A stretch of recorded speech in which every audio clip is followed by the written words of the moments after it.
It begins in 1872 at the Knickerbocker Hotel in New York City. Led by Dr. Walter Fleming and actor William J. Florence, 13 Master Masons form a social club. For fun, they create a mysterious Near Eastern theme.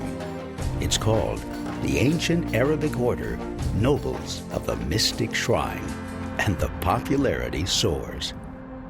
By 1880, there are 7,200 members and 48 temples. By 1900, there are 55,000 members and 82 temples. In 1922, they build the first hospital in Shreveport, Louisiana, and commit to the mission of helping children with polio. Soon, there are 22 hospitals, and the medical mission grows. This is the story of this extraordinary brotherhood and how it has changed the world. Shriners, a history of brotherhood and compassion.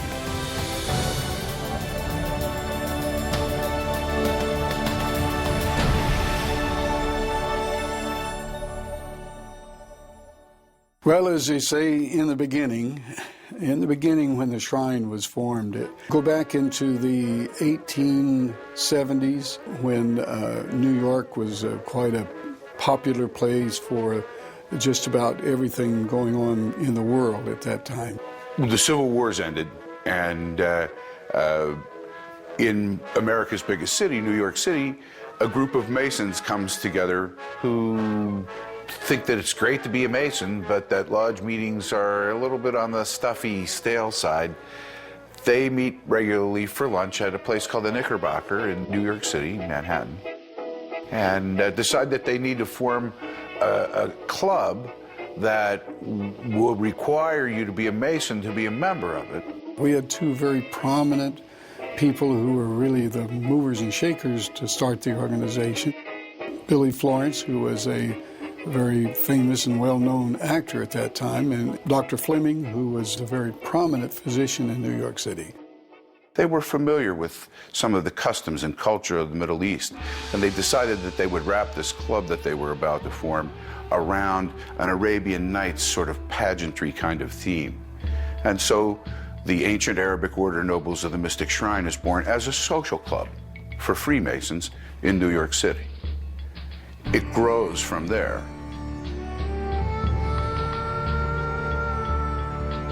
The Fez comes from Morocco. The name of the city is Fez, Morocco.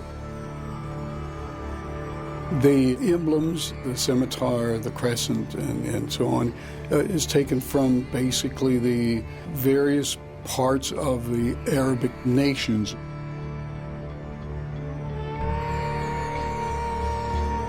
It was the mystique part of it, I think, that was intriguing to a lot of people, both outside of Masonry and inside as well, of course.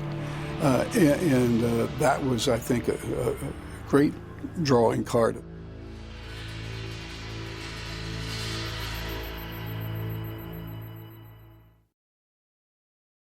This is the way the men socialized. They quite often socialized without their wives, without their children, and so this was in keeping with what they did. But it was a great fellowship organization, and they really knew how to give great banquets and had good cigars at their festivities, and it was a lot of fun. In the various communities, wherever these shrine temples were located, they were very charitable, just like other parts of Masonry, had been in their basic blue lodges.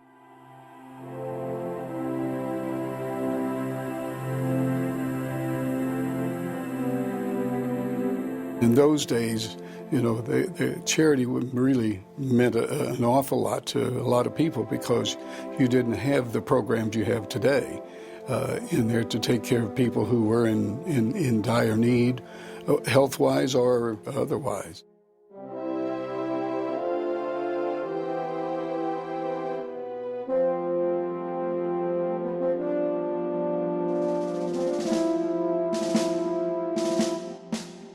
Some of our members went to serve and didn't come back.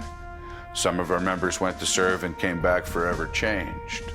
Some of our citizens went to serve and came back and then were looking for something where they could continue fellowship with their comrades, and many of them did choose the Masonic fraternity and eventually Shriners as their home.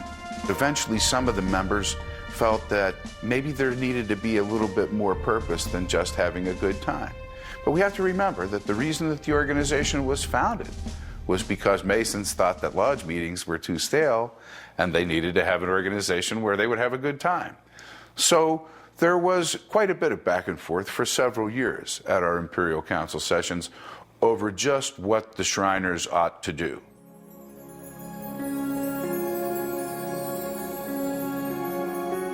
Frayling Kendrick was a great leader. He was a mover and a shaker. He was a very persuasive individual, and he really felt that this organization, Shriners, should have a one central charity that would benefit what was needed so badly in society at that time, and that was for treatment of children with polio. In that day, polio was the scourge of the nation. Many, many children were affected by polio and crippled for life. The Bubbles speech, that was a speech that was given at an Imperial Council session during a debate over whether a hospital should be founded by the Shriners and operated as a charitable institution. He sang a little bit of the song and quoted from it and challenged his fellow delegates to stop blowing bubbles and to finally do something about this.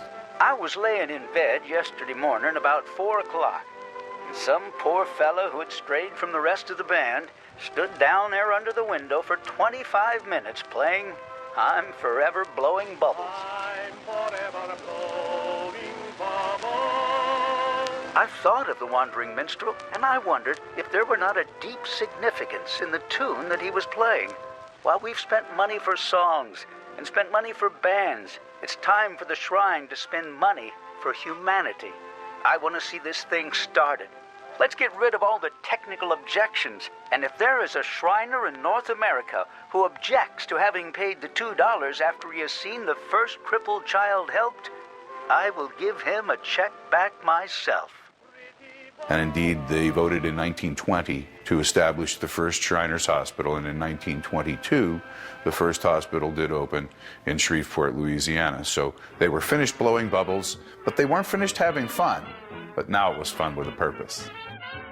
And of course, after that hospital, then they kept building more and more and more all across North America at that time.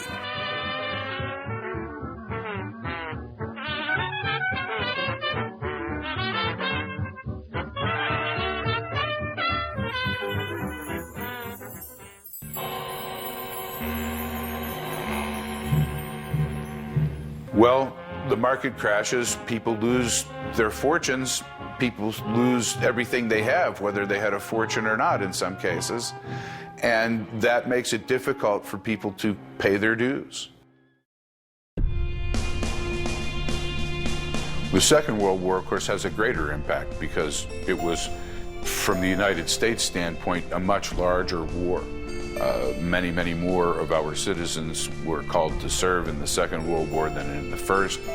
As they come back and establish themselves and go to work and establish families and settle down, there is a tremendous membership boost for Freemasonry and for Shriners. I came out of the Navy, I would fight a bear. You know, I was tough and rough and afraid of no man or beast. But it humbled me, and I looked at myself and I said, what do you want to do with your life, man? Where are you going? It's difficult to sum it up in a few words, I guess, but being a Shriner has given me that opportunity to do something for others. And that just about says it all. When you walk into a Shriners Hospital, it's real. It is the great reality show. And you know what you're seeing is the truth. They're hurting kids lying here. And there may be 20 of them in here today. And they're being helped. And one of these days soon, they'll be up and out of those beds, and they'll be going back home, and they'll be running in the yard and playing, kicking a football or bouncing a basketball. And I'm a part of that. It's hard to believe.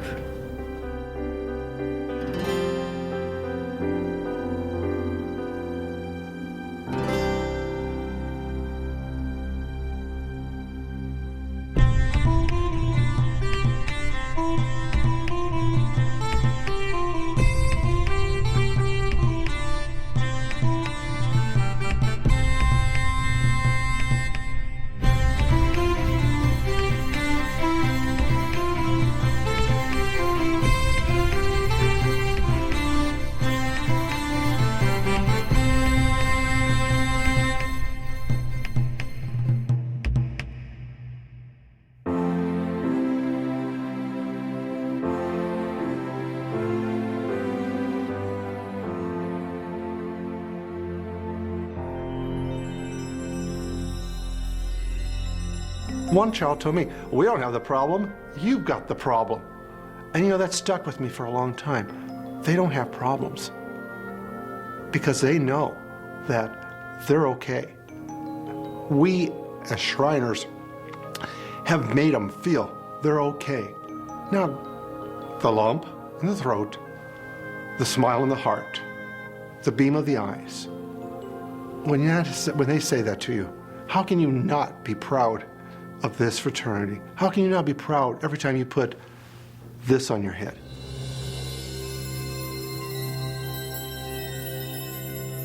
It's my life, and it basically has been. It's just been the meaningful thing in my life of doing something and being a part of an organization or a group that you feel like, I feel good. It's phenomenal. I've met people, not only in my own temple, but all over the country, that I've never had a chance to meet had I not been a Shriner. We have a chance to travel. We do dances and social events here. Our clubs meet in this building and elsewhere around the area, and it's an opportunity to stay active, stay fit, stay involved in the community, help out others. What more could you ask for?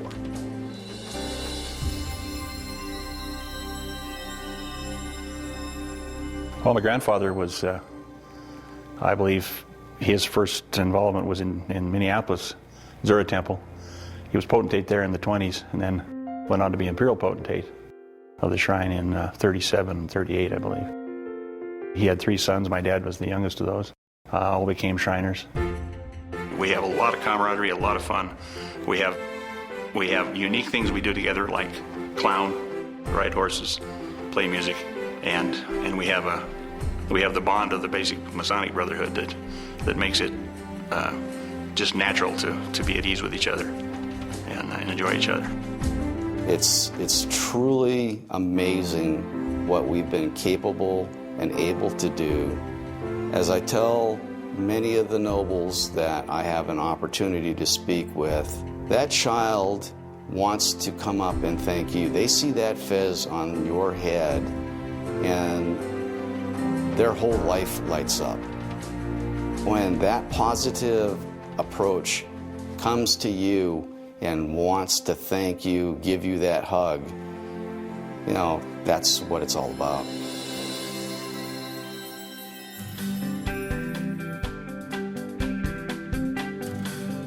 You walk into a Shriners Hospitals for Children anywhere in the United States, or Mexico or Canada, of course. It's a happy place.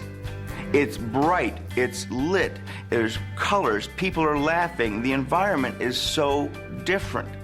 And I think you're starting to see now, other hospital systems have seen what that does. When you bring a positive energy and you bring a positive outcome, everything else flows. And it's like I said, I used to love going to the hospital. People don't say that.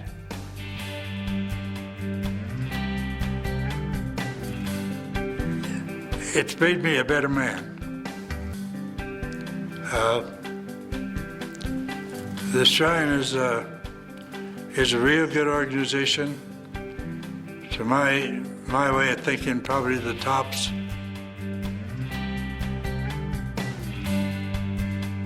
Whenever a noble actually visits our temple, it's always a pleasure to actually give them a tour and provide the history of what the shrine is all about, especially when they come in and see the stage itself.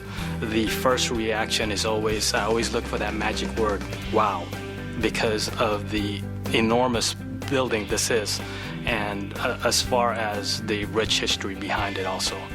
The work that's done in our hospitals is amazing.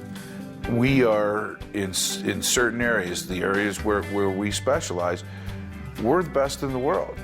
We do things with burn patients that nobody else can do. And we do things with prosthetics that nobody else can do. We are blessed to be able to work with some very skilled surgeons and some very dedicated doctors and nurses and therapists. And it's a whole child approach. It's more than repairing burned skin or fixing crooked bones. It's more than repairing a face that's been marred by cleft lip. And it's more than trying to help people who've been paralyzed because of spinal cord injuries someday walk again. In a lot of ways, being a Shriner has made my life worth living. The Shrine is a fraternity with a purpose, and our purpose is our 22 hospitals. And we have fun with it, and we ride little cars and the motorcycles, and we walk in the parades, and we play music and horns and beat the drums and entertain kids with the Shriners. And so it is a philosophy of life. And I hope that it will be continued because it brought a lot of joy to me and a lot of pleasure and a great feeling of being able to do something for someone less fortunate. I hope that opportunity never ceases to exist. We need it. It's needed by society. We need to take care of each other. Shriners has changed me many times in the 30 years that I've been a member of this organization. And just when you think that it can't happen again, that I've had all the life-changing experiences I'm going to have from visiting a hospital or talking to a parent of one of our patients or the kids themselves, it happens again. It happens again. And I'm sure at this point that it's going to continue to happen as long as I'm wearing the fez.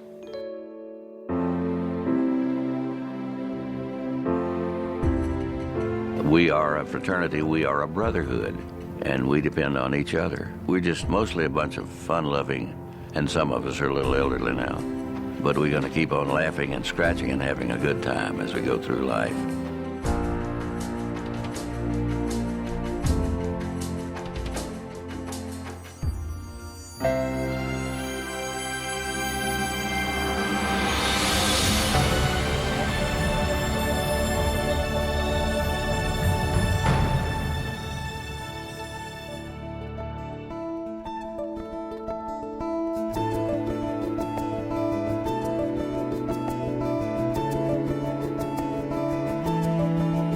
Shriners Hospital for Children provide the finest medical care in the world, regardless of race, creed, color, or the ability to pay for those services.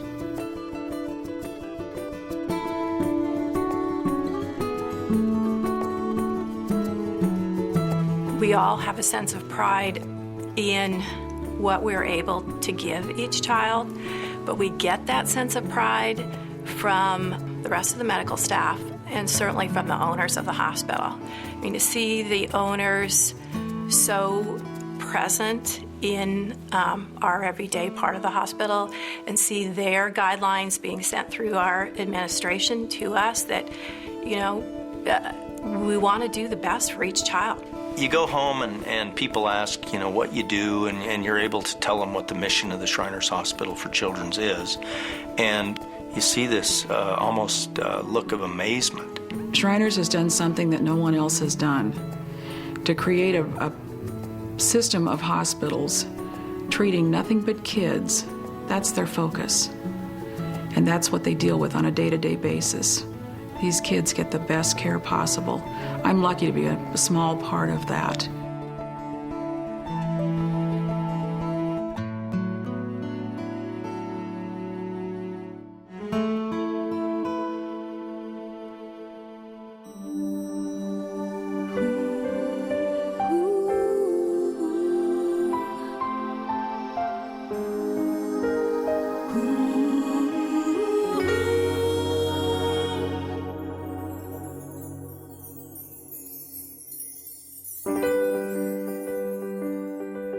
When I was born, I probably wasn't the cutest baby to see since I was born without legs, and the nurses and doctors all got together and thought it would be best if I was put away in an institution.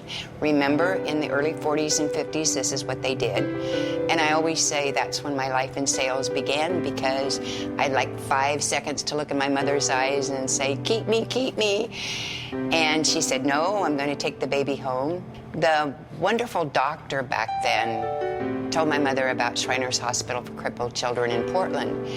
And Mom thought, well, that would be great, but we're very poor farming family. And he said, makes no difference, regardless of race, creed, or color, the whole thing that goes with Shriners. And it was decided that they would drive me up to Shriners Hospital in Portland. I went there for the first 15 years of my life, on and off. I was 9 years old when I was fitted with my first artificial legs, and they were made out of wood, and they were very heavy. And the belt that went around your waist to keep them on was steel. First time I put them on, it was so exciting.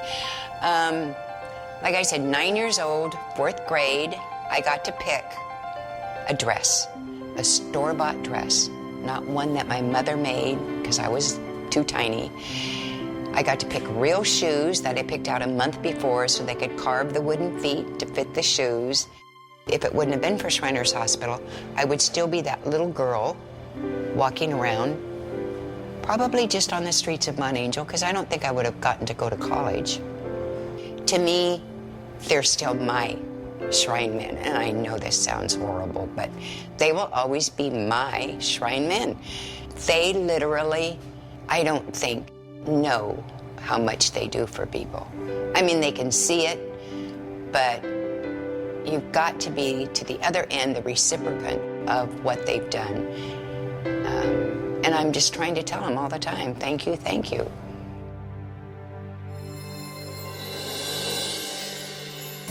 I don't think you can ever have a better place and environment than the Shriners Hospital for Children to really conduct the clinical research. And there is nothing more motivating or nothing that can really touch you, making a child who is unable to stand, unable to walk, to enable him to walk and stand. And if you just look at the face of this child smiling at you, you will understand how important it is, clinical research.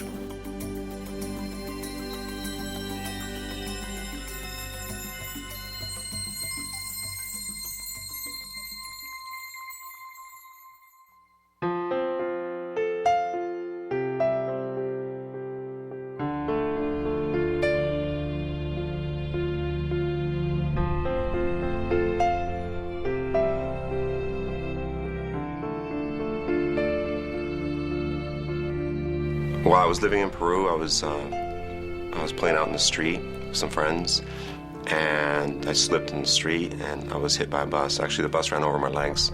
I was very small, and it led to open fractures of my femurs, both of them. My family found out about Shriners Hospital by consulting with a local orthopedic surgeon. After he made an evaluation, he thought that I needed some very high-level orthopedic care, and that it would best be done at a place like Shriners Hospital rather than a local children's hospital. I always tried to talk to the doctors. There's something, I found them interesting, and because of that I was able to then get to know them and noting how they were so compassionate. They were very compassionate, warm-hearted people.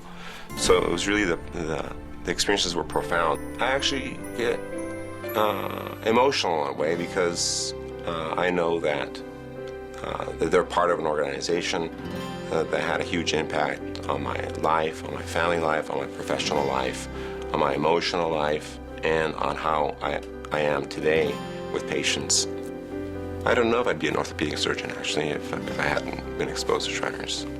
So when I see a Shriner, I take the time to shake their hand and thank them and tell them that I was a patient at Shriners Hospital in Los Angeles and that they had a huge impact on my life.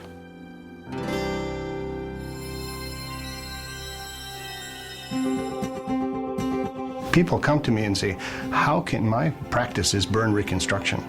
And I tell them that, and you can see they kind of back off and say, how can you spend your life with children who've been burned? And I say, how can you not? It's the most rewarding thing possible because you're giving them hope. You're giving them the sense that they are important and that they will do well if I give them a chance. So what a great opportunity for me to give chances to everybody.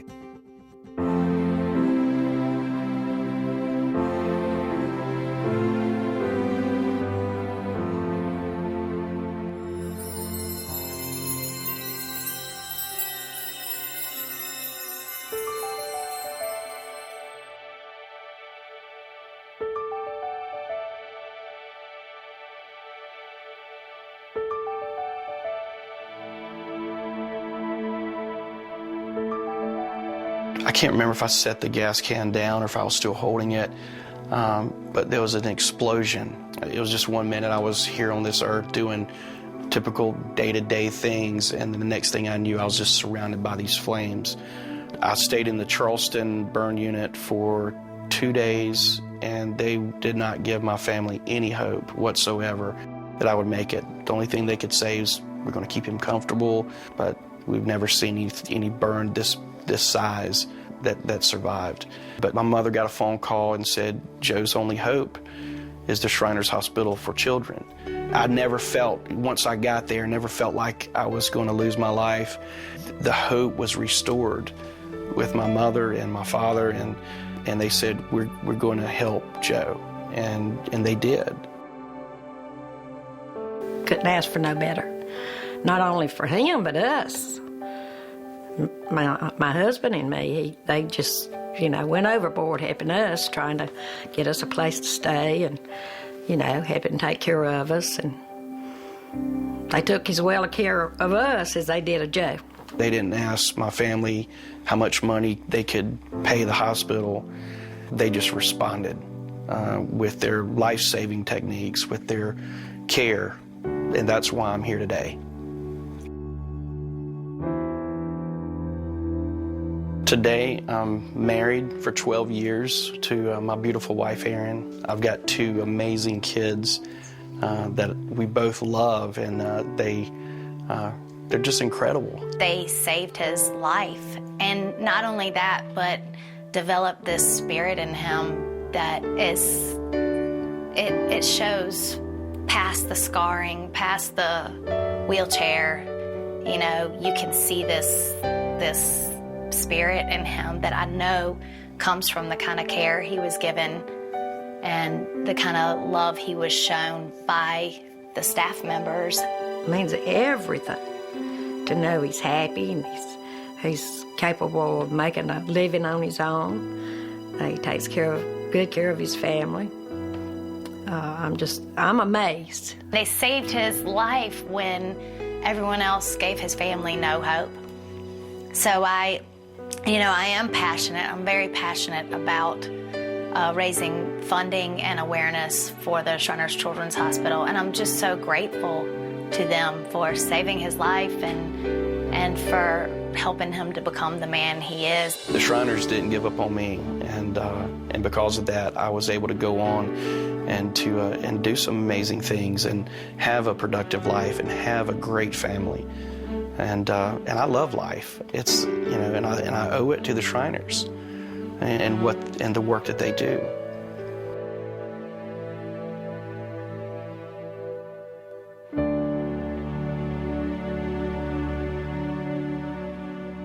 They told us Brandon had just maybe 1 or 2 hours to live. We got 2 Shriners, and it felt different. They gave us all the hope that we needed. I remember Dr. Primeri first saw her. She came up and told me that not to worry about it, leave it on God's hand. And to my surprise, she gave me a hug and told me everything's gonna be all right. She told me if Brandon could hold on for 2 weeks, he'll make it. And he did. The only way I could put it is that thanks to Shriners, I got my son. Actually, I want to say thank God that we landed on Shriners, that I got my son.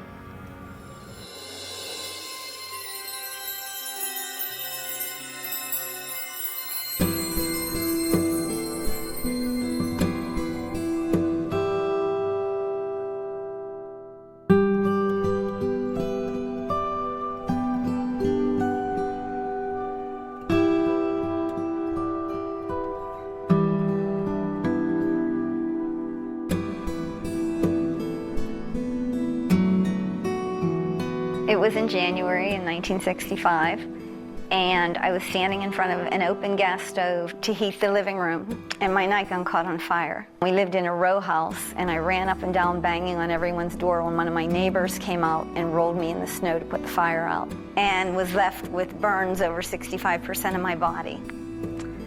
I went to a local hospital where connections were made for the Shriners Hospital in Cincinnati to come in on a private plane and take my burned body back to Cincinnati. I think that the staff at the Shriners Hospital for Children is so incredible that they don't let you see that that's a difficult time. And they literally, I want to say, enforced an attitude that you're no different than anybody else and you can be just as happy as anyone else. So therefore I was. Meeting Colleen for the first time, you would think that she would have been totally devastated with what occurred in her life. She had such a positive attitude. It was, it just filled the room, and I can only accredit, the care that was given to her at the hospital and prepared her for what life, was going to give to her. The life within her, you could just feel that presence. And while addressing our wedding invitations, I wrote a letter to the doctor who did my skin grafts and told him that I would be so honored if I could have my picture with him on my wedding day, especially because he made it all possible. Can I tell you, it was the first RSVP I got back. It was an absolutely awe-inspiring sight when we turned around after our vows and the back of the church was filled with, at the time, the divan from Syria along with the chief surgeon from Cincinnati Hospital. It was just a sight to behold. As a young girl, my dream was to always be able to give back to all these smiling faces. And I didn't know how I was ever going to be able to do that. I have an opportunity to do things through the Daughters of the Nile that, say, I couldn't do individually. That we sew for the hospitals, we do special crafts. My favorite project is tray favors, because I think that it's very, very exciting for a child to wake up from surgery and see this little cutesy clown on their tray that's filled with candy, and they have a treat as well as something nice to look at. So I absolutely love having that opportunity. I would like to say thank you very much for all you did for me, and that I love each and every one of you. And on behalf of all the children in the Shriners Hospital, I know I speak for them when I say they thank you from the bottom of their heart. You cannot even imagine what you do for these children.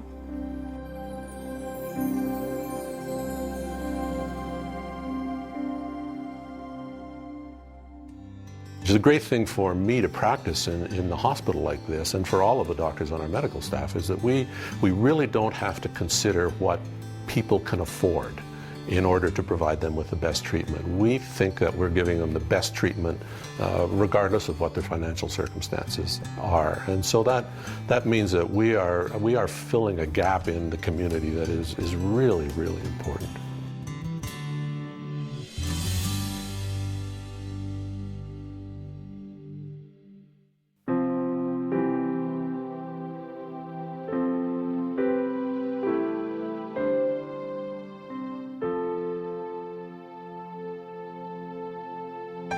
I was born with the lower right portion of my right arm missing, and within 3 months I was admitted into the Shrine system and was fitted with my first prosthetic arm. And so then for the next 19 years I was part of the Shrine Hospital system. But that's really not the case, because it's my whole life. I'm always going to be a Shrine kid no matter how old I get, and I always consider myself part of the Shrine. And I always joke, I say, okay, how many people here like to go to the hospital? Raise your hand. And nobody raises their hand. And I say, well, you know what? I used to love to go to the hospital. When they found out I wanted to do sports, they would come up with very creative solutions for me to be able to do those sports. So it was never a limiting factor, like, well, you really shouldn't do that, or, that's really going to destroy the prosthetic. You ought to be more careful. It's like, okay, how can we make this work? And what do we need to do to make this even better for you? Then in high school, I was really impressed with gymnasts. I thought that was an amazing sport, and it's something I wanted to do.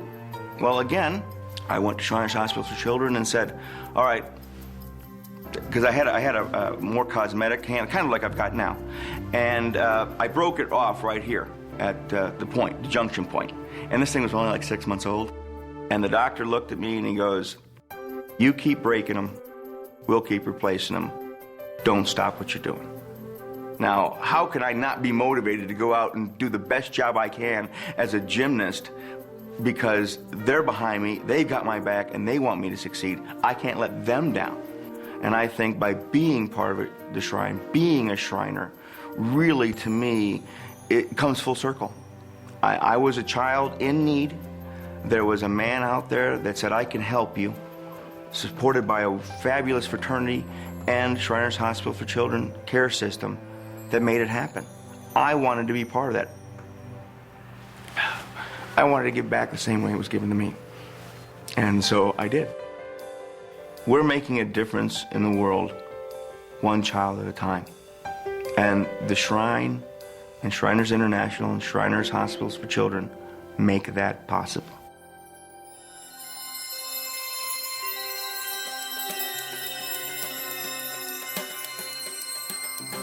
I would like to thank the Shriners Hospital, whether the Shriners and their ladies, for all the support that they're giving us. They are working behind the scenes. Very often people are unaware of the time they give, the care they give, the unconditional love that they give to the children.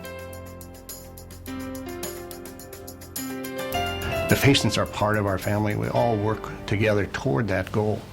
I think that's why most of us are here. Compassion is an easy word to use, but it's something that it's got to be genuine. And I think we self-select the people who work here because that's important to them, important to us, to have that ability to express the compassion in both directions, regardless of culture, regardless of age, size, magnitude of the injury. This system, you know, it needs to always exist. Because without this system, again, you know, the children's not going to get this care. It far exceeds any other system that's out there. Because, again, they get to the heart of a child and they help keep that spirit intact. More than anything, I want to say thank you. But I want you to know that the Shriners Hospital for Children are absolutely the best. At Shriners Hospitals for Children, the actions that are put forth by the staff are tremendous, and they can have a huge impact on people, just like they had on me. So I have to thank them for all they did. Shriners Hospital has always been home. I have 2 homes, so I'm very lucky. As far as in my life, the whole family made a difference, and Shriners Hospital made a big difference. These are the most dedicated people that you will ever meet because they love what Shriners Hospitals for Children stands for, what we do, and how we do it for our kids. So be no mistake about it. This is the finest medical care that these children can receive in the world.